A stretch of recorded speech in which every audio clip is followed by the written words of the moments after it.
नमस्कार दोस्तों। तो स्वागत है आपका ह्यूमन क्रिएटर के यूट्यूब चैनल पर। दोस्तों, हम लगातार आप सबों के बीच अपने चैनल के माध्यम से आप सबों तक करंट अफेयर्स के वीडियो पहुंचा रहे हैं और आज इसी कड़ी में हम एक नए वीडियो के साथ जो है 27 जुलाई का करंट अफेयर एक बार लेकर के पुनः फिर से उपस्थित हो चुके हैं। दोस्तों, आज बने रहिएगा हमारे साथ। आज हम देंगे आपको इस वीडियो के अंत में एक खास स्पेशल सा ट्रिक और उस ट्रिक के माध्यम से आप याद रख सकेंगे कांग्रेस के कुछ महत्वपूर्ण हमारे भारतीय राष्ट्रीय संग्राम में जो कांग्रेस दल था और उस कांग्रेस से संबंधित कुछ महत्वपूर्ण जानकारी को उस ट्रिक के माध्यम से आप याद रख सकेंगे। अक्सर कांग्रेस से जो सो प्रश्न पूछे जाते हैं विभिन्न प्रतियोगी परीक्षाओं में, तो बने रहे हमारे साथ।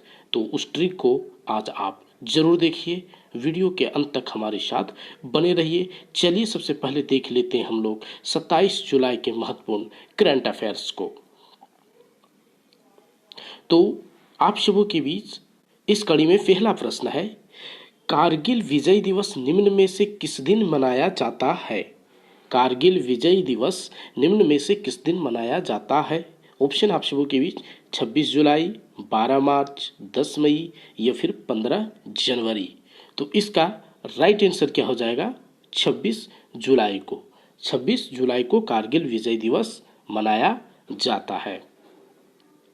नेक्स्ट प्रश्न है आप सबों के बीच, हाल ही में यूनेस्को ने तेलंगाना के किस मंदिर को विश्व धरोहर में शामिल किया है? विश्व धरोहर में शामिल किया है।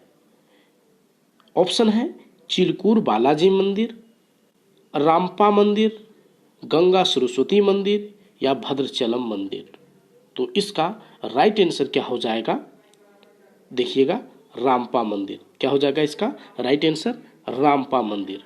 बताते चले दोस्तों, 25 जुलाई 2021 को विश्व धरोहर के तौर पर यूनेस्को ने इसको शामिल किया है। ये रामपा मंदिर तेलंगाना स्टेट में पड़ता है।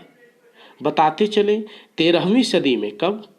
13वीं सदी में इस मंदिर को बनाया गया था काकतीय वंश के द्वारा। काकतीय वंश के शासकों ने इस मंदिर को 13वीं सदी में बनाया था। बरगर सबसे बड़ी बात इस मंदिर की ये है, आप ये मत समझिएगा कि यूनेस्को में शामिल किया जाना ही सबसे बड़ी बात है, बल्कि इस मंदिर की सबसे बड़ी खासियत ये है कि इस मंदिर का जो नाम रखा गया है रामपा मंदिर, देखिएगा ये रामपा जो शब्द है ये उस शिल्पकार का नाम है जिसने इनको बनाया था। तो एक तरह से देखें तो हम लोग यह कह सकते हैं कि किसी शिल्पकार के नाम पर रखा गया ये मंदिर जो सो पहला मंदिर है, इस प्रकार का पहला मंदिर है, इसका उदाहरण मिलता है। किसी शिल्पकार के नाम पर इसका नाम रखा गया है। तो हमने देखा रामपा मंदिर काकतीय वंश के शासकों द्वारा बनाया गया है। चलिए बढ़ते हैं आगे और देखते हैं। अगला प्रश्न कह रहा है कि विश्व कैडेट चैंपियन में 73 किलो भार वर्ग में निम्न में से किस भारतीय महिला पहलवान ने स्वर्ण पदक जीत लिया है? ऑप्शन है आपके सामने, गीतिका जाखड़, नेहा राठी, प्रिया मलिक या इनमें से कोई नहीं। तो इसका राइट आंसर क्या हो जाएगा? प्रिया मलिक। किसने?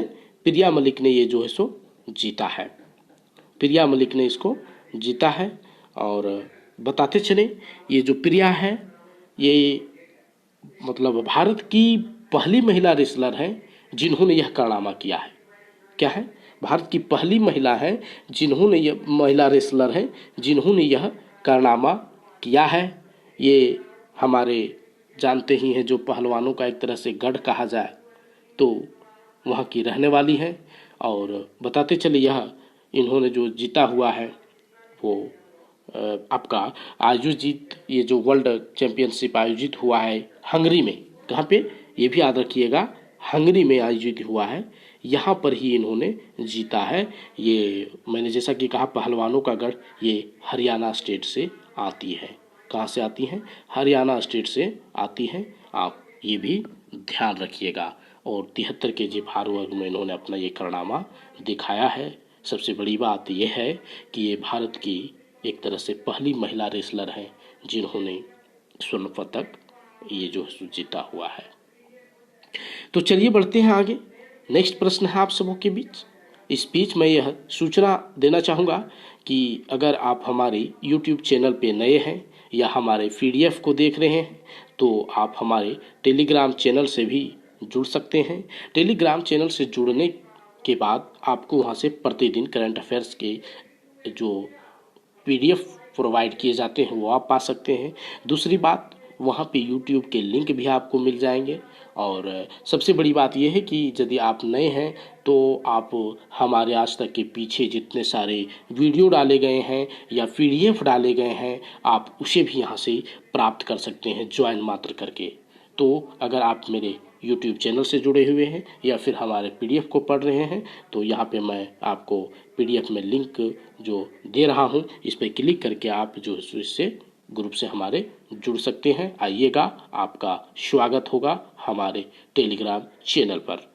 नेक्स्ट प्रश्न है, निम्न में से किस राज्य सरकार ने शिक्षा क्षेत्र में आपदा प्रबंधन विषय को अनिवार्य बनाने की घोषणा की है? तो देखिएगा, ऑप्शन है आप सबों के बीच बिहार, पंजाब, तमिलनाडु या फिर ओडिशा। तो देखिएगा, इसका राइट आंसर हो जाएगा ओडिशा। ओडिशा की सरकार ने कॉलेजों में जो है सो अब क्या है, प्रथम वर्ष में देखा जाए तो आपदा प्रबंधन के विषय को अनिवार्य विषय के तौर पर घोषित कर दिया है। वहाँ पे आपदा प्रबंधन की पढ़ाई जो है सो अब पाठ्यक्रम में शामिल कर लिया गया है और ये शिक्षार्थियों को इस प्रकार की आपदा प्रबंधन से संबंधित कक्षाएं ली जाएंगी या जानकारियाँ दी जाएंगी और इस दिशा में जो है सरकार ने कदम उठाया है। नेक्स्ट प्रश्न है आप सबों के बीच कि वेट लिफ्टर मीराबाई चानू, यह नाम आजकल बहुत ही चर्चित है, आप सभी भी जानते होंगे। इन्होंने टोक्यो ओलंपिक 2020 में 24 जुलाई को कौन सा पदक जीतकर इतिहास रच दिया है? वेट लिफ्टर मीराबाई चानू ने टोक्यो ओलंपिक में 24 जुलाई को कौन सा पदक जीतकर इतिहास रच दिया है? ऑप्शन है आप सबों के बीच कांस्य पदक, रजत पदक, स्वर्ण पदक, इनमें से कोई नहीं। तो इसका आंसर क्या हो जाएगा? इसका आंसर हो जाएगा आपका जो है सो जीती कौन सी है? रजत पदक। कौन सा पदक जीती है? रजत पदक।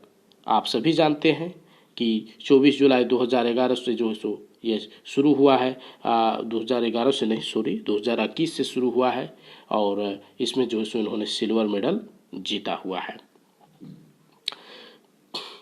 नेक्स्ट प्रश्न है, किस IIT संस्था ने घुसपैठ पहचान प्रणाली, एंट्री, ड्रोन टेक्नोलॉजी, साइबर सुरक्षा प्रणाली के लिए साइबर सुरक्षा समाधान खोजने के लिए टेक्नोलॉजी इनोवेशन हब लॉन्च किया? ऑप्शन है आप सबों के बीच IIT Delhi, IIT Kharagpur, IIT Patna या फिर IIT कानपुर। तो इसका राइट आंसर क्या हो जाएगा? IIT कानपुर ने यह जो है सो इनोवेशन हब लॉन्च किया है। नेक्स्ट प्रश्न, किस राज्य में मची राजनीतिक उथल पुथल के बीच BS येदियुरप्पा ने मुख्यमंत्री पद से इस्तीफा देने का घोषणा किया है? आपके सामने ऑप्शन है तमिलनाडु, केरल, असम या फिर कर्नाटक। तो इसका राइट आंसर क्या हो जाएगा दोस्तों? कर्नाटक। कहाँ के मुख्यमंत्री थे BS येदियुरप्पा? तो कर्नाटक के मुख्यमंत्री थे। बढ़ते हैं नेक्स्ट प्रश्न और देखते हैं। इससे पहले एक संबंधित जानकारी दोस्तों, अगर आप हमारे चैनल पे नए हैं तो हमारे चैनल को सब्सक्राइब करना ना भूलें और साथ में अपने लाइक कमेंट शेयर करते रहें और इस प्रकार से अगर कोई सलाह भी देना चाहते हो तो आप अपने सलाह के साथ सादर आमंत्रित हैं, हम उसका स्वागत करते हैं। तो ये रहा हमारा YouTube channel human creator. Next प्रश्न है आप सबों के बीच, विश्व मस्तिष्क दिवस निम्न में से किस दिन मनाया जाता है? विश्व मस्तिष्क दिवस निम्न में से किस दिन मनाया जाता है? 22 जुलाई, 15 अप्रैल, 20 मार्च या फिर 22 अगस्त। तो देखिएगा, इसका राइट आंसर हो जाएगा, आप सबों को आता हो तो ठीक है, नहीं तो ध्यान से देखिएगा, 22 जुलाई। क्या हो जाएगा? 22 जुलाई इसका राइट आंसर हो जाएगा। बताते चलिए, वर्ल्ड फेडरेशन ऑफ न्यूरोलॉजी क्या है? वर्ल्ड फेडरेशन ऑफ न्यूरोले वर्ल्ड फेडरेशन ऑफ न्यूरोलॉजी हर वर्ष एक नए थीम के साथ शरीर के अंगों के नाम पर एक नया जो है सो दिवस का आयोजन करती है। और इस बार वर्ल्ड फेडरेशन ऑफ न्यूरोलॉजी ने विश्व मस्तिष्क दिवस मनाने का निर्णय लिया है। और बताते चलिए, इस विश्व मस्तिष्क दिवस का थीम है मल्टीपल स्क्लेरोसिस। क्या है? Multiple sclerosis. तो ये है आपका। और चलिए दोस्तों, जिसका आपका अभी बेसब्री से इंतज़ार होगा, जिसके लिए हम आप सबों को बीच लेकर के आते हैं, आज है आपके बीच दोस्तों, देखिएगा ट्रिक। और ट्रिक में हम आपको आज दे रहे हैं गदर। गदर ये शब्द जो है इसे याद रखिएगा। और ये गदर आपको याद ही होगा, वो गदर की जो मूवी आई थी 2001 में, आप सभी जानते ही होंगे। तो वही गदर, और उस गदर पर आप याद रख सकते हैं कांग्रेस की 3 अधिवेशन और उसके अध्यक्ष को। यूँ साधारण तरीके से कि मत पूछिए। तो क्या है ट्रिक? गदर। तो गदर शब्द आप परिचित हो गए होंगे, गदर मूवी आई हुई है 2001 में। और दोस्तों हाँ, ये गदर गदर जो है एक पार्टी भी थी, याद रखिएगा। हाँ, स्वतंत्रता संग्राम से जुड़े जो पार्टियां थी, जो अलग अलग पार्टीज थे या तो फिर अलग अलग समिति संगठन बन रहे थे, उनमें से गदर भी एक संगठन थी। तो ये आपको ध्यान रखना है। बताते चलिए, उस संगठन की स्थापना आपको बता दूं 15 जुलाई कब हुई थी? 15 जुलाई 1913 को। कहाँ पे हुई थी ये चीज़ को भी आप बड़े ही ध्यान रखिएगा अच्छे से। अमेरिका में। कहाँ पे हुई थी? अमेरिका फ्रांसिस्को में। अमेरिका फ्रांसिस्को में जो है सो इसकी स्थापना की गई थी। किसके द्वारा? वो सभी भारतीयों वे सभी भारतीय जो कनाडा और आपके अमेरिका में बसे हुए थे, उन्होंने भारत की आज़ादी को लेकर के गदर पार्टी का गठन किया था 15 जुलाई 1913 ईस्वी को। और हाँ, ये पार्टी जो गदर पार्टी आप नाम सुन रहे हैं, ये हिंदुस्तान गदर पत्रिका भी निकालती थी। उर्दू पंजाबी में ये पत्रिका होती थी। और इसमें जितने भी जुड़े हुए, एक मुख्य रूप से हम लोग देखें जो यहाँ से जा कर के मजदूर के तौर पर मुख्य रूप से जो वहाँ पर बसे थे जा कर के अमेरिका में उस दरमियान में, वो उन लोगों ने जो है सो मिल करके इस गदर पार्टी का गठन किया था। और ये लोग प्रति माह $1 दे करके इस संस्था को अपना कंट्रीब्यूट $1 करते थे और इस संस्था को चलाते थे। इसमें मुख्य नाम से कुछ क्रांतिकारियों के नाम भी इस पार्टी से जुड़ी हुई थी, जिसको आप जानते होंगे या फिर नहीं जानते होंगे तो जानिएगा, तो आपको जो है सो जानकारी में ध्यान रखना बहुत ज़रूरी है। इसमें से देखिएगा सोहन सिंह भकना। सोहन सिंह भकना एक नाम आता है। इन्होंने जो है सो इस पार्टी को जो है सो देखिएगा मुख्य रूप से इन्होंने इस पार्टी को सींचा था। उसके बाद आते हैं करतार सिंह सारा भाई। उसके बाद आते हैं लाला हरदयाल। इस प्रकार से बहुत सारे जो है सो यहाँ पर हम लोग देखते हैं लोग इससे जुड़े हुए थे। और इनसे एक नाम हमेशा जो पूछा जाता है कि गदर पार्टी का अफगानिस्तान में पार्टी नेता थे तो जयमल सिंह ढाका।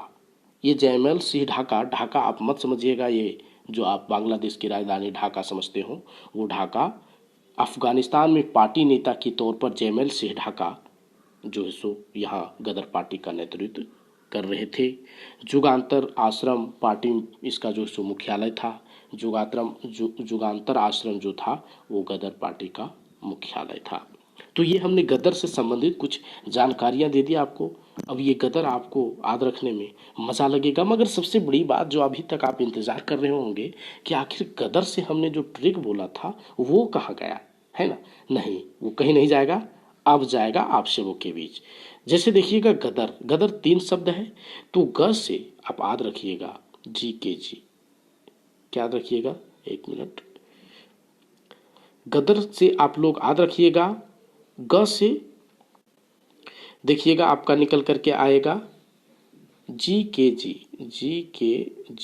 गोपाल कृष्ण गोखले। द से निकल करके आएगा दादा भाई नौरोजी।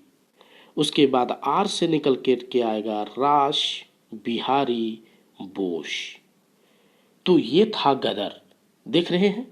और ये गदर शब्द से हमने 3 नाम निकाले हैं। गोपाल कृष्ण गोखले, एक बार फिर ध्यान से सुनिएगा। दादा भाई नौरोजी, जिन्होंने धन निष्कासन का सिद्धांत दिया था। रास बिहारी बोस, ये आप सभी जानते होंगे, और नहीं जानते होंगे तो ध्यान रखिएगा, इनकी क्या इंपॉर्टेंस है मैं आगे बताता हूँ। गोपाल कृष्ण गोखले, ये जो अधिवेशन हुआ था हम लोग जानते हैं कहाँ पे हुआ था, वाराणसी में हुआ था। कहाँ पे हुआ था, वाराणसी में हुआ था। मगर सबसे बड़ी बात, हुआ कब था, तो 1905 में हुआ था। ये हुआ था आपका 1906 में, और ये था 1907 में। कब था, 1907 में था। तो 1905, 6, 7 ये लगातार देख रहे हैं आप। जी, DBN और RBS। गोपाल कृष्ण गोखले, दादा भाई नौरोजी और RBS, रास बिहारी बोस। 5, 6 और 7 ये हो गया। इसके बाद दोस्तों आप आगे देखिएगा, इसमें ये जो हुआ था वाराणसी में हुआ था।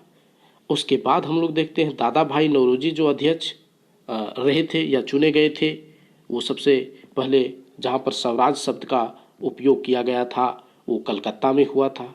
कहाँ हुआ था, कोलकाता में हुआ था। उसके बाद रास बिहारी बोस का तो हर कोई जानता है, ये जो सूरत में अधिवेशन हुआ था आप सभी जान रहे हैं।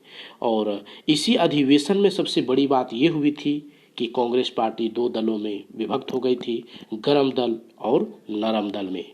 किसमें, गरम दल में और नरम दल में विभक्त हो गई थी। और गरम दल नरम दल में विभक्त होने का कारण बना था स्वराज शब्द, जिसकी सही तरह से स्पष्ट व्याख्या नहीं हो पाई थी। लोगों में मतभेद हो गया था और इन्होंने अपना अपना दल चुना था। उसके बाद हम लोग देखते हैं कि कांग्रेस पर जो है सो नरम दल वाले लोगों का जो है सो हावी हो जाते हैं, या तो नरम दल वाले लोगों का वर्चस्व, नरम दल वाले लोगों का वर्चस्व जो है सो पार्टी पर बढ़ गया था।